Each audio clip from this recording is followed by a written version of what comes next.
President Trump just ordered the Navy to shoot, kill any boat laying mines. Is this escalation?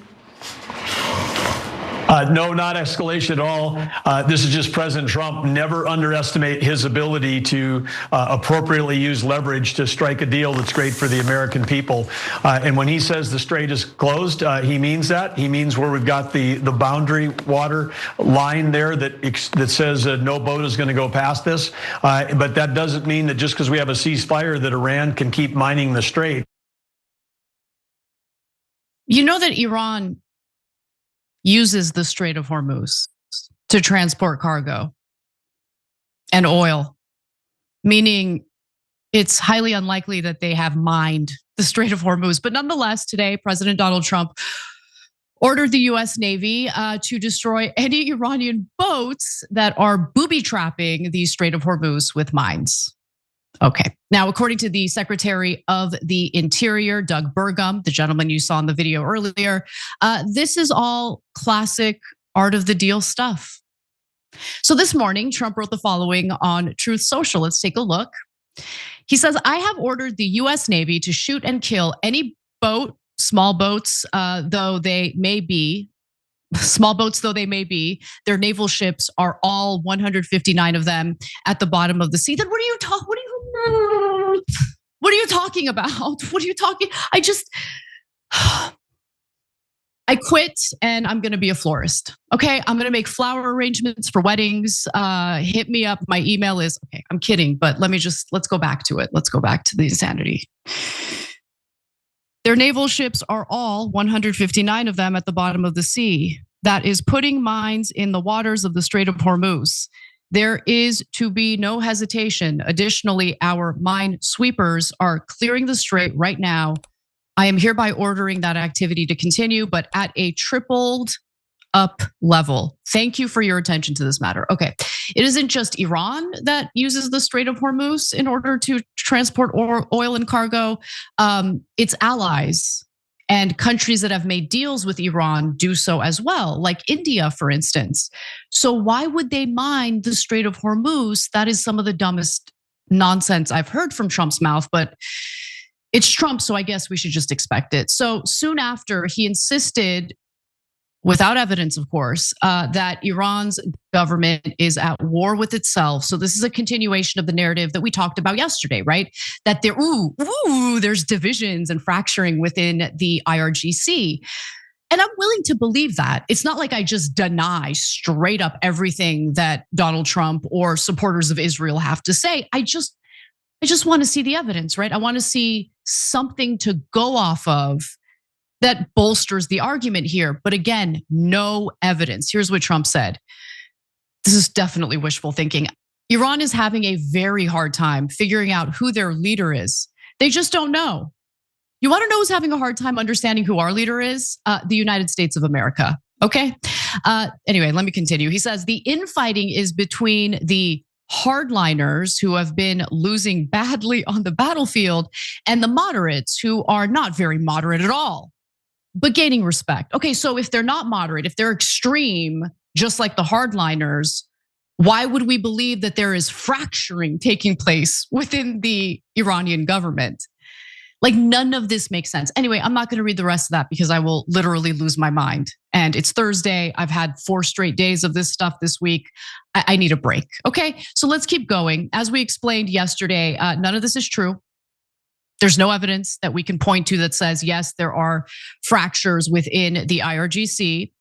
And today, the Wall Street Journal reported that Iran's top leaders issued nearly identical statements within minutes of each other, declaring unity behind the country's supreme leader, an unusual show of synchronized messaging that appeared to counter President Donald Trump's claim that Tehran's power structure is riven by internal divisions. And then you have the Iranian parliamentary speaker, that's Mohammad Ghalibaf, who wrote this on X. Let's take a quick look. In Iran, there are no radicals or moderates. We are all Iranian and revolutionary. And with the iron unity of the nation and government, with complete obedience to the supreme leader of the revolution, we will make the aggressor criminal regret his actions. I think he does already.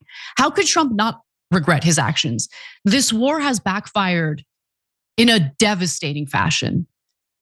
Iran did not control the Strait of Hormuz prior to the war. They now do control the Strait of Hormuz. They have closed off the Strait of Hormuz because Trump decided to respond to the blocking of the strait by doing his own blockade of Iranian vessels, which are now circumventing Trump's blockade by using their shadow fleet. As I shared with you all yesterday, the Financial Times reported that 34 Iranian vessels, part of Iran's shadow fleet, were able to transport cargo without the US being able to do a damn thing about it. That's the truth. That's the reality of the situation. But, here we are. We're stuck in this situation. Israel is awaiting a green light from the United States, says Israel Katz, who wants to go to war, who wants the war to continue. Israel is awaiting a green light from the United States, first and foremost, to complete the elimination of the Khamenei regime or dynasty. The initiator of the extermination plan against Israel, my God, and the successors of the leadership of the Iranian terror regime. And in addition, to return Iran to the age of darkness and stone by blowing up central energy and electricity facilities and crushing national economic infrastructure. That's Israel Katz, the Israeli defense minister. So look, time will tell what the Israeli government plans to do here, but make no mistake about it. Israel Katz's statement begins with, Israel is awaiting a green light from the United States. Why is that? Because Israel can't do a damn thing without the United States. Israel's military excels at one thing and one thing only: raping hostages in their prison system, Palestinian hostages, and killing unarmed civilians and blowing up buildings. That's what the IDF excels at. So the idea that the IDF would go in and fight Iran unilaterally is laughable. They would never even consider it. In fact, they never did consider putting IDF soldiers on the ground in Iran, but they have been demanding that Americans put their troops on the ground in Iran. So yeah, Israel is awaiting a green light from the United States. I know, Katz, I know. The real question is, how much more can the Israeli government manipulate the president of the United States into carrying out their dirty wars? And here's the thing. When you look at our inventory of weaponry, it looks like Trump's hands could be tied to some extent, which I welcome. So the Center for Strategic and International Studies released a report Tuesday that expressed some concerns about dwindling stockpiles. Now, these are not doves, right? The people behind this think tank are not individuals who are like, oh, we really want to discourage Trump from continuing this war. No. These are war hawks. And these war hawks are worried about us not having the weaponry necessary to defend Taiwan from China. They're like, our stockpiles, what are we gonna do? What about the war, the big war that we're aching for? Okay. So here's what they found based on their analysis of our military weaponry. Based on pre-war inventories, the Center for Strategic and International Studies estimated that munitions expended in Iran would represent roughly 27% of Tomahawk stockpiles. I mean, we do be killing a lot of little girls in Iran with our Tomahawk missiles, don't we? But let me continue with their analysis here. About 36% of JASSM, a third of SM-6, nearly half of SM-3, more than 2/3 of Patriot interceptors, and more than 80% of THAAD interceptors. That means the stockpiles are more pronounced, or I should say the shortfalls of our stockpile, more pronounced for defensive weapons like missile interceptors. Hey, what about the United States of America, considering the fact that we have a lot of enemies right now and we continue to isolate ourselves by being aligned with a pariah state like Israel? We have alienated ourselves. Trump has attacked our allies, European countries, NATO allies, threatening to, invade and take over Greenland. All of these Liberation Day tariffs, I'm sure, didn't make a lot of friends for the United States. So knowing that we have depleted 80% of our THAAD interceptors, it would be insane. It would be insane to continue this war. Absolutely insane. I mean, we're in a bad spot already because Iran has control of the Strait of Hormuz, and we don't have the military means to take control away from them. So how about we just cut our losses and hit the road and actually focus on our own country? And here's the other thing. You might be thinking, not a big deal. We're so strong.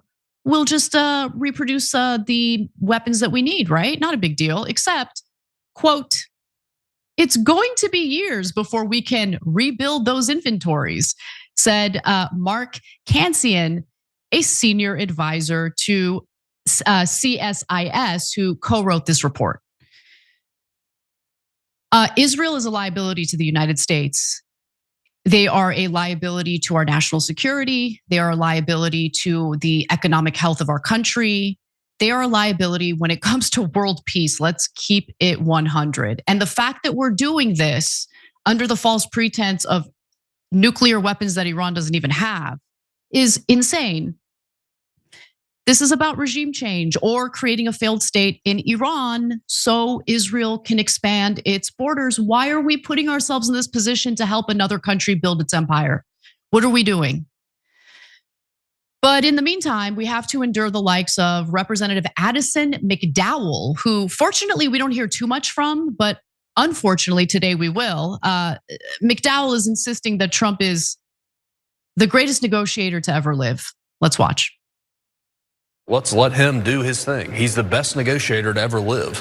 And so I'm excited to see what he can turn out from that. But look, you've got him already saving these people in Iran. They're slaves, and they're going to be murdered. And look, their lives are being saved because President Trump did what no president could do in 40 years. And so my Democrat colleagues, it doesn't matter what it is. They hate Trump so much. He's broken their brains. And it doesn't matter what it is. They're going to be no on everything and try to fight him, even when he's very well might be leading us into world peace.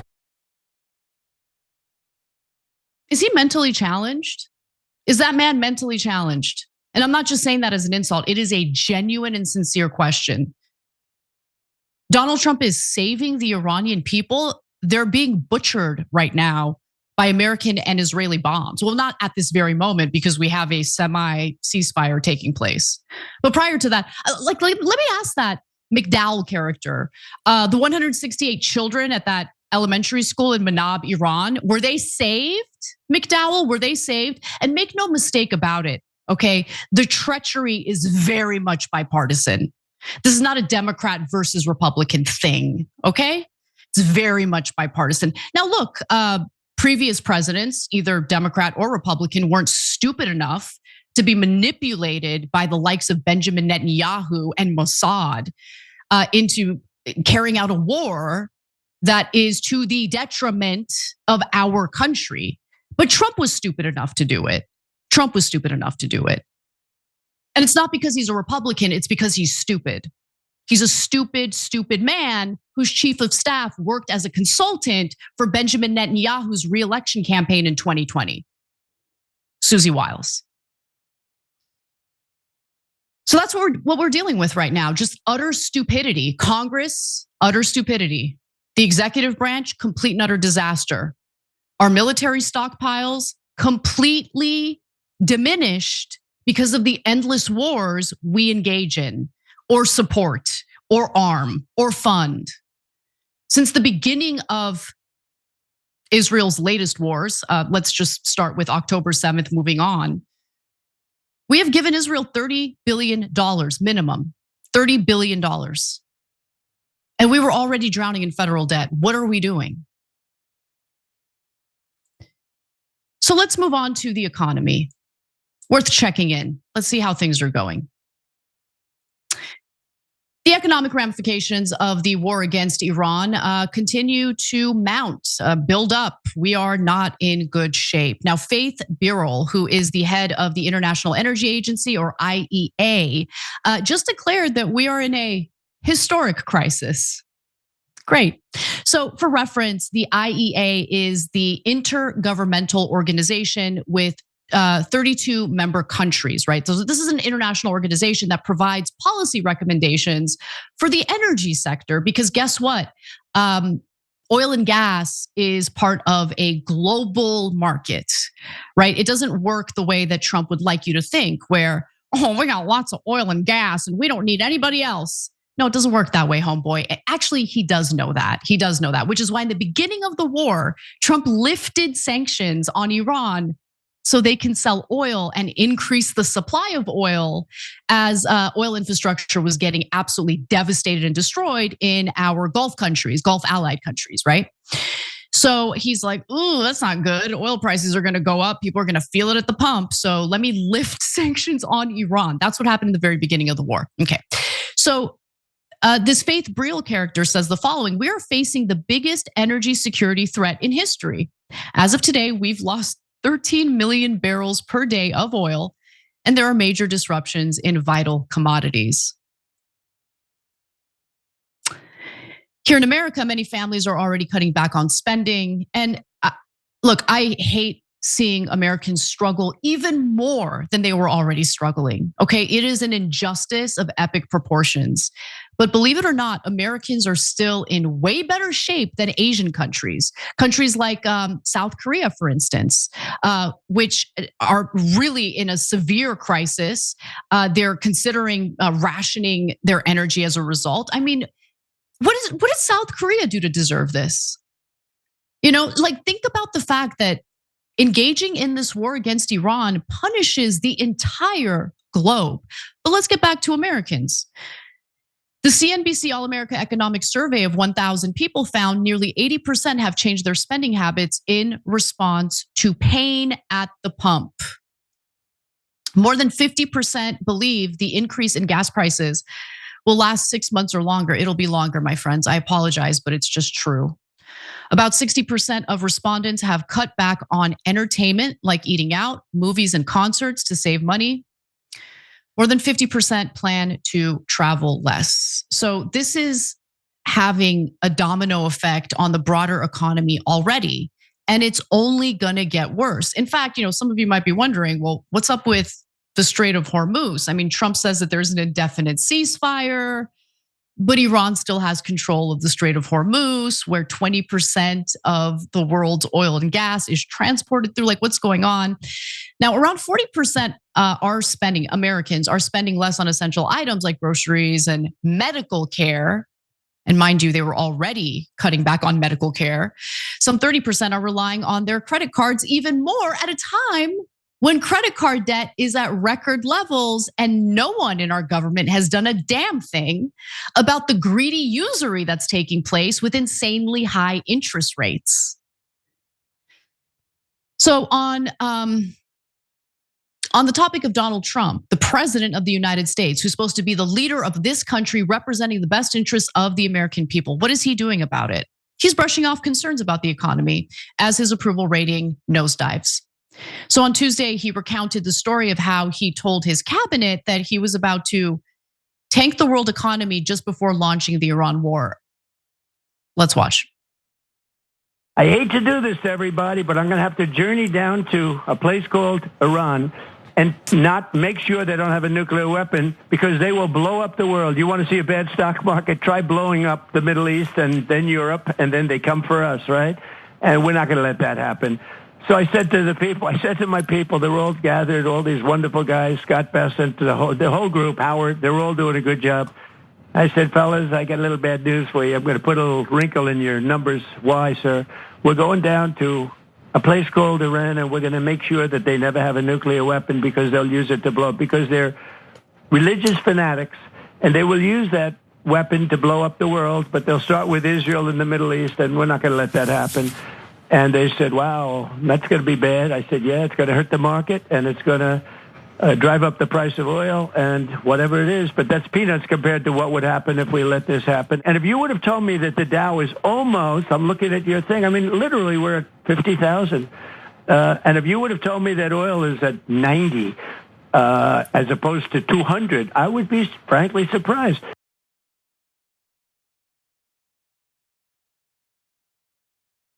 You want to talk about religious fanatics? You want to talk about Iran didn't have nuclear weapons. They weren't even building nuclear weapons. You have extremist Israelis trying to bring red heifers into some mosque and sacrifice it because of their religious fanaticism. Like, what are we doing? What are we doing? I don't understand Americans who support this.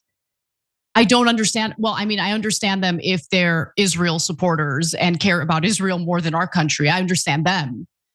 But for the rest of you, please don't get hoodwinked by this garbage. He got hoodwinked so hard. During the election, I remember asking myself, why is Benjamin Netanyahu so H for Trump, right? Because look at Biden. Biden's doing everything Netanyahu wants. Like, what is up with this dude? He's so horny for Trump. What's going on? And I realized what it is. Trump is just dumber. He's just dumber. Congratulations, America. Every time you ring the bell below, an angel gets his wings. Totally not true, but it does keep you updated on our live shows.